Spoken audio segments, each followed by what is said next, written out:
Gajanan developers Pune यांच्याकडून आता पंढरपुरात इसबाबी कलश मंगल कार्यालय येथे साकारला जातो आहे भव्य गजानन टॉवर 10 मजली ट्विन बिल्डिंगचा प्रकल्प। मजबूत आरसीसी फ्रेम रचना, पायांसाठी वायू प्रतिबंधक उपाययोजना, आयएस मानकानुसार भूकंप प्रतिरोधक आरसीसी रचना असलेल्या गजानन टॉवर मध्ये उपलब्ध आहेत अत्याधुनिक सुविधांनी युक्त 1022 स्क्वेअर फुटाचे 2 बीएचके फ्लॅट्स, सुशोभित प्रवेश कक्ष, सामायिक क्षेत्रासाठी अत्याधुनिक सुरक्षा यंत्रणा, लिफ्ट आणि सामायिक क्षेत्रांसाठी वीज बॅकअपची सुविधा, स्वतंत्र अग्निशमन यंत्रणा, 2 मजली पुरेशी पार्किंग व्यवस्था, प्रत्येक कार पार्किंगच्या ठिकाणी स्वतंत्र ईव्ही चार्जिंगची सोय, सोलर वॉटर यंत्रणा, प्रत्येक सदनिकेसाठी इन्व्हर्टरची सोय।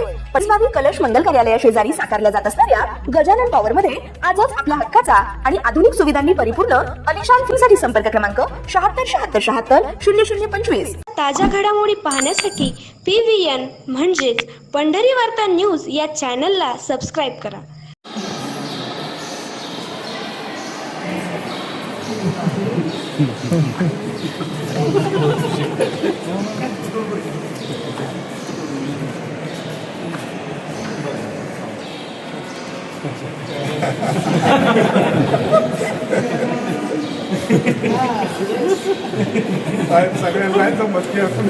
महाराष्ट्राच्या राजकारणातील अनुभवी आणि रणनीतिकार म्हणून ओळख असलेले शरद पवार पुन्हा एकदा वेगळ्याच कारणामुळे चर्चेत आलेत।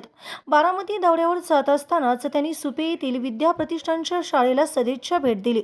या भेटीदरम्यान विद्यार्थ्यांशी मनमोकळा संवाद साधताना बुद्धिबळाच्या पटावरील त्यांनी खेळलेली एक चाल सोशल मीडियावर चर्चेचा विषय ठरली आहे। शरद पवार यांच्यासोबत त्यांच्या पत्नी प्रतिभा पवार यांनीही या शाळेला भेट दिली। शाळेत पोहोचल्यानंतर त्यांनी विद्यार्थ्यांशी संवाद साधत विविध शैक्षणिक व सहशालेय उपक्रमांची माहिती जाणून घेतली।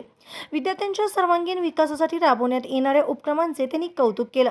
याच भेटीदरम्यान एका विद्यार्थिनीने शरद पवार यांच्यासमोर बुद्धिबळाचा पट मांडला। बुद्धिबळाची पट पाहताच त्यांनी त्यावरील परिस्थितीचा वेध घेत अत्यंत शांतपणे राजा आणि वजीर यांच्या चालीवर आपली बोटे ठेवत एक चाल खेळली। हा क्षण उपस्थितांनी कॅमेऱ्यात कैद केला असून त्याचा व्हिडिओ सध्या सोशल मीडियावर मोठ्या प्रमाणात व्हायरल होतोय।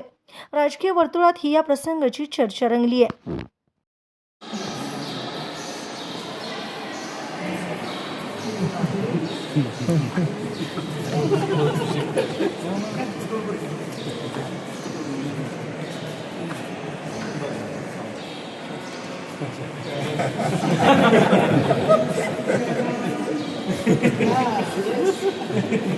सगळ्यांना मस्ती